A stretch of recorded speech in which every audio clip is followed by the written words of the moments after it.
Good morning mga kamasangan, dito tayo sa Alege. Dito tayo sa Quiapo, piyesa ng Quiapo. Ngayon magkakaroon tayong interview sa mga grupo ng kalunasan na tinatag pa since 2006. Tatanungin natin yung mga bawat official na kung ano yung mangyayaring panata nila ngayong taon na to. Interview natin lahat ng official ng kalunasan mula sa founder hanggang sa member. Update ko na lang kayo mamaya mga kamasangan. This boy Maso, kamasangan ba yung gadis? Yan, good morning mga kamasok. Dito tayo sa Quiapo, sa may Arlegue, kung saan yung headquarters ng kalunasan. Kakapanayam natin yung isa sa nagtayo at naging founder ng kalunasang grupo, yung namamanata sa Senyor Nazareno. Kausapin natin si Cap Diesel. Cap Diesel, magandang umaga po. Cap, tunayin niyo pong pangalan? Pangalan ko si Diesel Pereira. Apo. Na taga Quiapo. Ilan taon ka na, Cap? 55 years old. Ayun. Founder po ng kalunasan. Cap, tanong lang po, kailan nyo tinatag yung grupo ng kalunasan dito sa Arlegue? Tinatag ko to Fiesta 2006. Yun po. Ayun. Cap, nung tinayo nyo ang kalunasan, ano yung dati mong grupo bago ka naging kalunasan? Yung tinayo nyo? Tinayo naman ng queuing ko, yung ampon. At naging active ako doon at pinalakas ko yung ampon. At naging malaking grupo rin. Medyo nagkaroon lang ng hindi konting pag-unawaan dahil gusto nila pumasok sa simbahan. Which is maganda rin man ho. Ang idea ko po, mag-focus sa pasanan bilang mamamasan. Kaya nga po naitayo ko yung kalunasan kasi ang ibig sabihin ng kalunasan, kapatiran sa lubid. Wala naman pong pumapasan pag kayo nasa loob ng simbahan, activities ng simbahan ang ibibigay sa inyo, hindi na kayo makakapasan. Magkakatawang kayo ng simbahan. At lahat ng activities ng simbahan, support ho kami. Kaya lang sa labas lang ho kami. Cap, nung tinayo mo ang kalunasan, sino-sino yung mga kasama mong katuwang mo na nagtayo ng kalunasan? Dalawa lang kami, si Joey.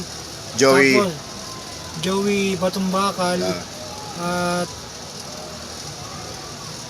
naging advisor namin si Mario Ginto. Si Ka Mario, yung medyo artista ng grupo.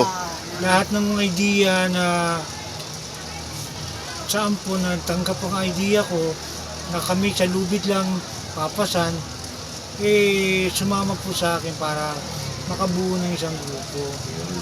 Cap, ngayon, ilang taon na ang grupong kalunasan ngayon sa Quiapo? In 2006, magti-20 na. 20 na, tagal na, no? Nagsimula lang dati, puro mga binata pa iba, mga may apo na. Oo, Hanggang sa kapapan. Simula ko kami, kasi sakto na sunugan ako noon. Doon pa, no? Sa kabila pa. Pagka-fiesta, ang aming handa, tuyo, saka literal na tuyo, saka talong. Oo, Donation pa. donation pa. Ngayon, mabaitan Diyos, medyo nakakakain na ng karne pagka-fiesta. Tsaka Cap, kasama sa panata ng grupo, yung pagpapakain sa lahat ng mamamasa, nagpapainom. Opo. Ayun. Lalo na pagkapagod na pagod. Kahit pa paano gumagawa kami ng paraan para makakain. Especially pagkapagod na pagod na yung mga mamamasa. Meron naman tayong panghanda na okay. Pero pinipilit namin na yung mga last minute na talagang nag-uuwian na tapos sobrang pagod. Talagang inaadya namin makakain. Cap, ganito lang. Mensahe mo sa lahat ng mamamasa ngayong taon ng pista ng Pong Nazareno. Huwag kayong bibitaw sa Nazareno, Sa pananampalataya. sa pananampalataya.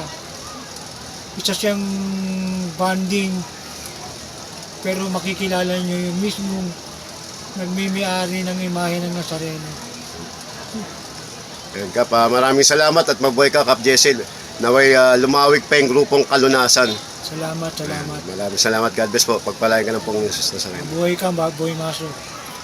Yan, good morning mga kamasong. Dito tayo sa headquarters ng kalunasan sa Alege. Interview natin yung isa sa mga pioneer at founder ng kalunasan. Cap, pangalan Cap, ano pangalan mo Cap? Ako si kapatid Mario Ginto. Ayan. Kap, kwento lang. Way back 2006, paano ba nabuo ang Kalunasan? 2006 nga ba to? Parang hindi ko na matanda. Sa tagal eh. Pagkalam ko, 2006 talaga, Kap. Hindi, 2006 nga tayo nagbibiro naman. Pero kasi ang ano nito, pamangkin ko si Jessel. Kap Jessel. Si Cap Jessel, pamangkin kong buo yan. Eh ngayon, kinausap ako niyan kasi galing kami ng Ampon. Opo, dati yung grupo. Dati kong grupo, Ampon talaga. Eh ngayon, sabi sa akin itong Jessel, pamangkin ko, Kuya, pamangkin ka pero kuya tawag sa akin. Ganito, sabi niya magtatayo ko ng Grupo. grupo. Sabi ka, magtatayo ka pa, di maganda. Eh, wala pa akong pangalan eh. Huwag ka na magtayo, sabi ko, kung ano ka. Hindi, may pangalan na kasi ako. Kapatiran sa lubid. I-abbreviate natin na parang kalo, nakaditing ka lang nun. Kuya, tulungan mo naman ako, sabi sa akin. Kap Jessel. Cap Jessel. Tapos sabi ko, sige, bukas na bukas, gagawan kita ng pangalan. Yan na, totoo yun. Kinabukasan, biniligan ko siya. Hindi ako nakatulog na magdalmag no, kaya iisip ko. Ng pangalan? Ng pangalan ng Kalunasan. Tapos sabi ko, sasama ko ng Nazareno, Kalunas, parang walang kalunas-lunas yun. Pagka kalunas lang. So, dinugtong ko dun sa Kalunas, ng kapatiran sa lubid ng Nazareno, para magkaroon ng magandang siningit ko yung yung ama, tapos namin, yung yung dasal ng Panginoon ng ama namin, isiningit ko yun, kaya naging Kalunasan. Kaya nabuo yung grupong Kalunasan. Kaya nabuo yung grupo ng Kalunasan. So ngayon, eto pang ko sa Kalunasan, sabi nga. Tayo, ilang piraso pa lang kami no? Siguro mga 50 pa lang yata kami no? Nung unang tatag nyo, 50 na kagad ang grupo. Ay hindi pa lang mga pa lang kami no? Baka mga 20. Totoo yun kasi kasama na yung mga apo ko, ganyan. So ngayon, ko ngayon, tapos may ibang mga sumasama na, inano ko yung Kalunasan, sabi ko, tayo pag nanalangin tayo sa Panginoon. Okay lang, Kap. Okay lang, Kap. Okay lang, Kap. Okay lang, Kap. Kasi tayo pag nanalangin tayo sa Panginoon, ng taimtim, ang lahat na yun ay may kalunasan. Tama. Amen. Ano man dasal mo, may sakit ka man, humingiling ka sa Panginoon, bibigyan ka ng kalunasan ng Panginoon. Amen, Kap. Sa lahat ng bagay, wala kang trabaho, humiling ka, bibigyan ka ng trabaho. Ibig sabihin, may kalunasan na naman ang hiling mo sa Panginoon. Lahat. Doon sa poong Nazareno. Lahat.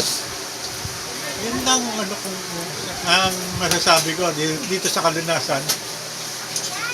Kaya, eto ngayon kami sa Kalunasan. Buo pa rin hanggang ngayon. Buo pa rin kami. Dumadami pa. Hanggang ngayon, kahit ito, matanda na, lumalaban pa rin Malakas. malakas pa rin, gumigit-git pa rin, kahit paano. At saka, masasabi ko lang sa mga kapatid na, Mensahe sa mga namamanata. ito nga, nasasabi ko lang sa mga kapatid natin ng mga mamamasan, anumang grupo ka, saan ka man nandoon, Luzon, Visaya, Mindanao, kasi Luzon, Visaya, Mindanao lang, may abroad pa nga tayo eh. Humiling ka lang sa Panginoon, sa poong Jesus Nazareno. Lahat ng dalangin natin, lahat ng hilingin natin, may kalunasan. Amen. Maraming salamat. Amen. Amen. Maraming salamat. Kamario, maraming salamat po at pinaunlakan mo kami rito.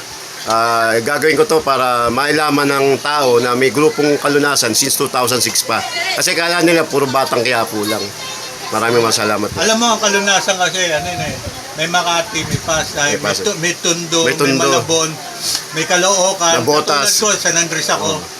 Lahat ng Metro Manila na yata namin, kasi may Cavite pa kami. May Cavite pa nga. Laguna, alam ko meron pa eh. Cavite, Laguna, meron kami. Kaya yan, yan. Kaya we are proud of you. Mabuhay ang Kalunasan! Mabuhay, amen. Kap, maraming salamat po. Thank you. ka-vlog. Nandito tayo sa headquarters ng Kalunasan. Dito yung pinaka-headquarters ng Kalunasan dito sa Alege, South Palesa. Ito halos lahat ng miyembro ng Kalunasan nandito. Iba-ibang chapter nga lang. Sa dami na nga, iba-iba na yung banner.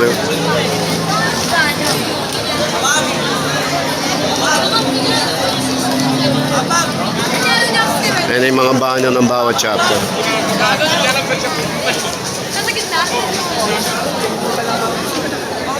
Mamaya hintayin natin yung pagdating ng Poong Nazareno dito. Nasa Ayala Beach pa raw. Sa dami talaga. Ayan, mahalos mga bata na dati. Kami yung mga nagtatag ng Kalunasan. Ngayon may mga apo na tsaka mga anak na. Mamaya update ko na lang kayo pagdating ng Nazareno dito.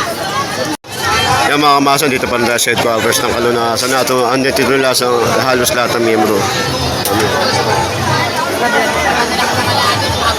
In-interview ko si Jesse, pinaya ko yun, pati si Kamari.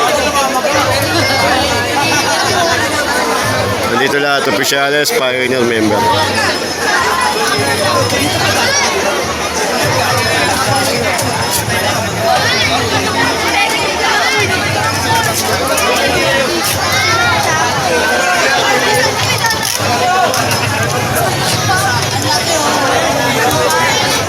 Kaya mga kamaso, dito tayo sa pinaka-balkonahe ni Cap Jessel, yung founder ng Kalunasan. Grabe rin. May maso.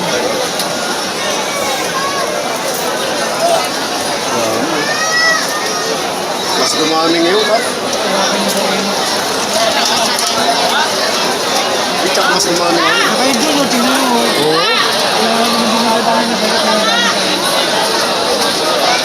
Yan yung dagsa ng tao, talaga yung halos taon-taon na dumadami yung nananampalataya sa Poong Nazareno. Dami, oh. Ay, ano sasabihin ko? Dami yung dagsa ng tao talaga. Karon, tawag ka si Karon. Karon, tawag ka. Karon, tawag ka. Eto na, anak. Bakit daw?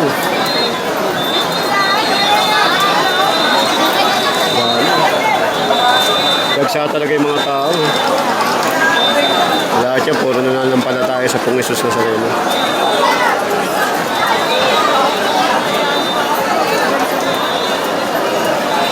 Dagsa, no? Tigaran, no?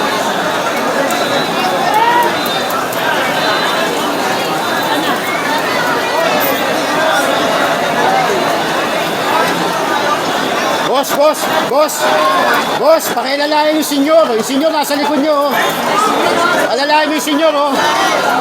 Pakilalayan yung senyor. Pakilalayan yung senyor. Oh, dalawa eh. Kawawa naman, may hipit eh.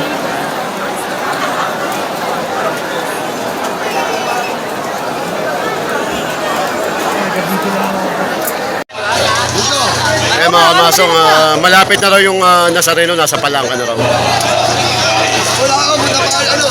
Nasa Palangka na ba? Palangka ano? Pabalik?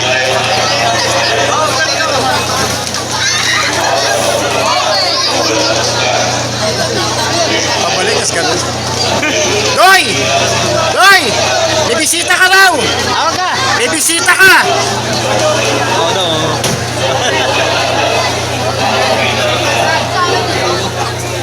Yan yung grupo ng Kalunasan.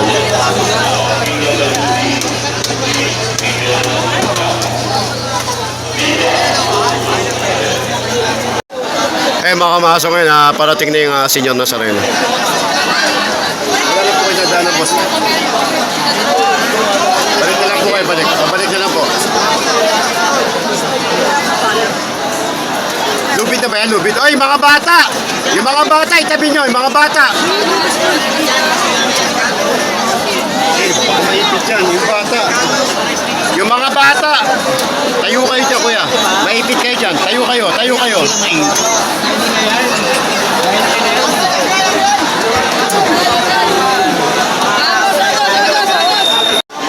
Yan na, palapit na po yung Senyor Nazareno. Banner! Banner! Banner! Pasok niyo yung banner! Pasok niyo yung banner! Pasok! Pasok niyo yung banner! Papasok na yung mga bano ng kalunasan. Hoy! Pasok na! Pasok na! Bakit?